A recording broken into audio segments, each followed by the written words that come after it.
So my name is Laura Biven, and I am the lead for Integrated Infrastructure and Emerging Technologies in the Office of Data Science Strategy at NIH.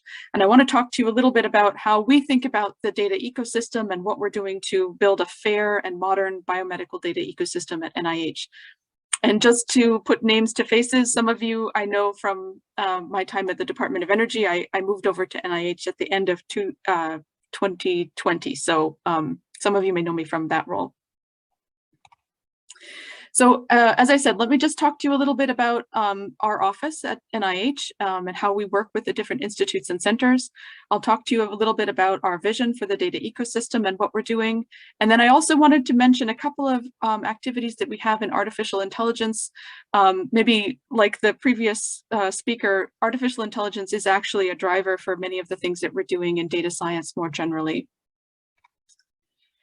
So I always like to say, like any good bureaucrat, I have to start with an org chart. And so this is a very simplified org chart of the National Institutes of Health. And in those different colored rows, you'll see the different institutes and centers and offices that we have at NIH. And at the top is the Office of the Director.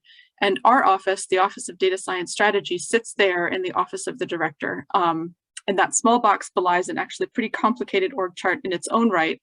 But the important thing to note here is that as part of the Office of the Director, we work with all of the different institutes and centers. And so our scientific remit covers the whole of the NIH mission space. And the way we use our funding is to try to sort of catalyze new developments in in data science across the different institutes and centers, as well as provide some of that connective tissue between the data science efforts running across the different institutes and centers. So we're really trying to complement the really significant investments that the individual ICs are having in data science with things that are slightly outside of their mission space.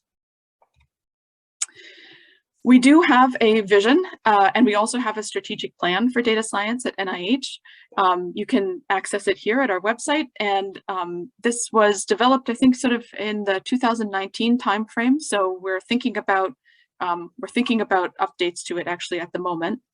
But the vision is very sound, and I think carries us through even the next few years. And this is to create a modernized and integrated, fair biomedical data ecosystem. And so there are many components that we think about when we think about building out this ecosystem. We think about community engagement and the types of communities that are sort of providing effort as well as providing data to these to data science.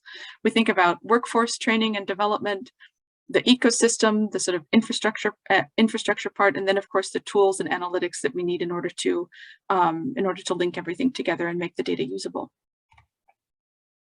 This is just another way of viewing our strategic plan, and with a little bit more detail. And I won't go through each of these, but I just wanted to say that we do have a pretty detailed implementation of each of these objectives in our strategic plan that involve staff and experts throughout the institutes and centers. So we do have guidance to the community about where they can, how they can share their data. And as a first choice, we ask that researchers share their data through an existing community repository. But when that is not available, we have resources in our PubMed Central. We also have partnerships now with Generalist Repositories, as was mentioned before, for data sharing. And then for sharing very large sort of, data, high value data assets and resources, we have partnerships with cloud service providers for large scale storage of these high value data resources. But one of the main messages of this slide actually is to recognize that a federated ecosystem model is what we're living with and what we will continue to live with in the future. This is our reality, and we have to make interoperability work in this paradigm. A couple of things that we're doing in order to sort of improve and enhance the quality of this ecosystem is we're looking at enhancing the trustworthiness, capital trust, and fairness of the existing repositories that NIH supports. And so this was a supplemental funding opportunity that we put out last year as well as earlier this year to provide a little bit more support for those repositories and knowledge bases to meet these principles. We also have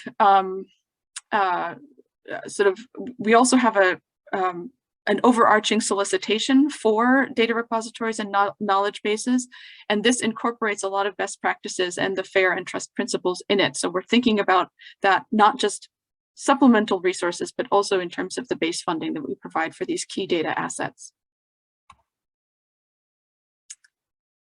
As I mentioned, we also have a relationship with a number of generalist repositories, and the idea here is to really get them to cooperate in areas where they can, where it makes business sense for them, and it also makes scientific sense for the NIH. And so the latest support that we're providing for generalist repositories really asks them to work together on some of these fundamental aspects to make data interoperable and fair across these generalist repositories. As I mentioned, a lot of our data is increasingly stored and hosted in the cloud environment. And so we have our STRIDES program, the STRIDES initiative, the Science and Technology Research Infrastructure for Discovery, Experimentation, and Sustainability. And this is to provide researchers with discounted access to cloud services and cloud resources. So that could be for computing on NIH data, which is hosted in the cloud. It could even be for hosting data in some of these large assets. We really want to make sure that our researchers have access to these new resources. And here's just sort of our STRIDES program by the numbers, just to show you that we are actually making use of these partnerships for storing high-valued NIH data resources, as well as for getting access for researchers to compute in the cloud. And many of our partnerships also include training of some kind for researchers.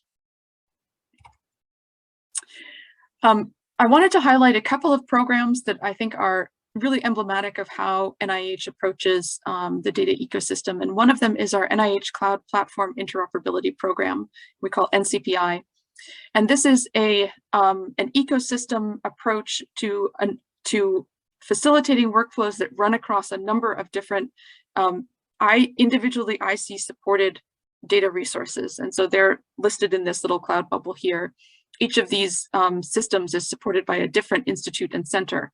And so the NCPI program is looking at how to facilitate workflows that run across each of these. And so specifically, we want to make sure that researchers can come into any of these platforms, but see data across the whole ecosystem, decide which system they want to use for their analysis, and then have access to all of the data that they're allowed to see and allowed to have access to in a very simplified workflow. And I will just point out that this particular program is really sort of at a inflection point right now. Up until this year, it's been supported primarily sort of as a project effort, although there is really a lot of interest from the community and a lot of effort from the community on these in this interoperability effort. And we're moving it now to a more sustained model where we will have a coordinating center that helps us with these integrated activities across the different workflows. So this will allow us to tackle not just the low-hanging fruit, but really tackle some of the more long-term development needs that we need in order to enable interoperability. I want to point out a couple of what we call data services also. So these are not research programs, but these are services that NIH is providing. And Rochana, I know, already mentioned our NIH Research Authentication Service, or we call RAS. And that's one of the ways in which we're, the NIH is sort of building up these key services that will allow for interoperability across the different IC-supported data assets.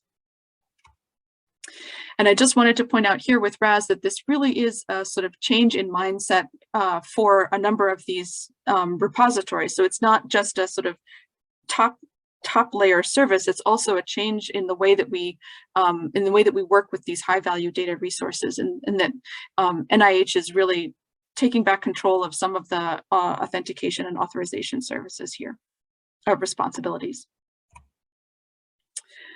Another type of service that we're thinking about is search and findability of data across these different assets. And so we held a workshop earlier in the year. The report is just out. You can find it on our website. And here we're really thinking about, what can NIH do to help findability and discoverability across the different NIH resources, given that there are many different types of discovery use cases across the biomedical community. And so we're working towards addressing some of those opportunities in the future. And now just quickly to a couple of our AI activities. I just wanted to highlight two of them.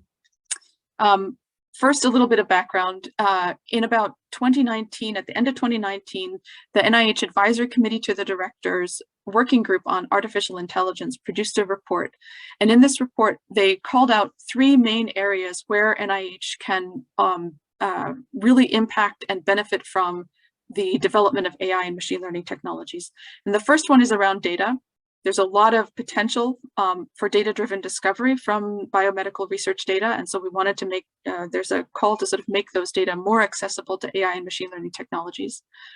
There's people. We need to make, there's obviously a huge amount of talent in the NIH biomedical research community, and we want to facilitate collaborations with expertise in AI and machine learning. And then also around ethics. And this was really a call for having a spirit of ethics throughout all of the work that we do in AI and machine learning and throughout that development lifecycle. And I wasn't at NIH at the time that this report was written, but I remember reading it and thinking, wow, this is one of the first times I've seen ethics as top billing along with things like data and people. And this has really influenced the way that we think about ethics around artificial intelligence at NIH. So the first program I wanted to highlight is our AIM Ahead program. And this is a flagship program for NIH in artificial intelligence, but also in health equity. And the motivation here is recognizing that there is a real risk that artificial intelligence and machine learning technologies will only benefit small segments of our population. And we need programs that help make sure that it's more broadly beneficial to the entire US population. And so we're thinking of doing that by not only enhancing the diversity of the data that are used for AI and machine learning, but also enhancing the diversity in people and experts who are able to ask questions of those data. And so our AIM Ahead program has a focus around partnerships with individual communities across the US, research drivers, thinking about new infrastructure that we might need to build in order to support this program, and then also thinking about training. And I wanted to specifically point out that there is a currently open an opportunity to engage with this program. They have a solicitation open for a research fellowships program, and so I encourage you to check it out. The link here is at the bottom, and the application deadline is later this month. And then finally, our second flagship program in artificial intelligence at NIH is the Bridge to AI program. And this is really thinking about grand challenge problems in biomedicine and shifting to a focus on thinking about all of the different data types and streams that you would need in order to really facilitate data-driven discovery with AI and machine learning to address key questions of that, key grand challenge questions. So the key outputs of this program will be large standardized data assets for use with AI and machine learning, as well as cross-cutting efforts across these different data generating projects in things like ethics and training and team building. So I'm really looking forward to this one kicking off as well. And with that, I want to thank you all and thank the organizers very much for inviting me. It's been a real pleasure to hear the talks so far.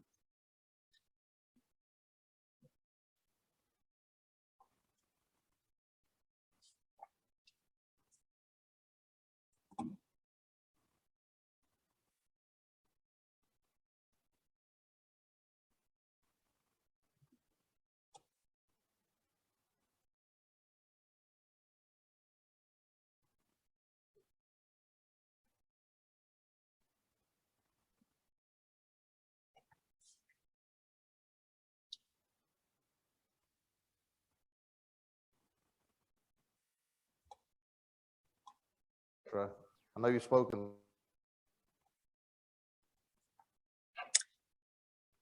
I'm not hearing anything, by the way. I don't know. Can you hear us now? Now I can. Thank you.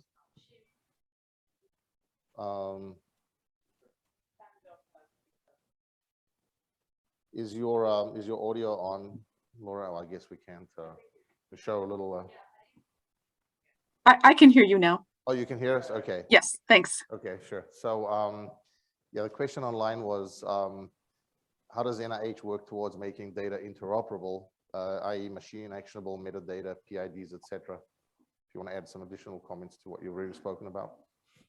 Sure. Yeah, we're working on all of those fronts. We, we have the efforts I mentioned sort of at the repository level, but also at the sort of more researcher level. There are some focuses on making data more fair and AI ready.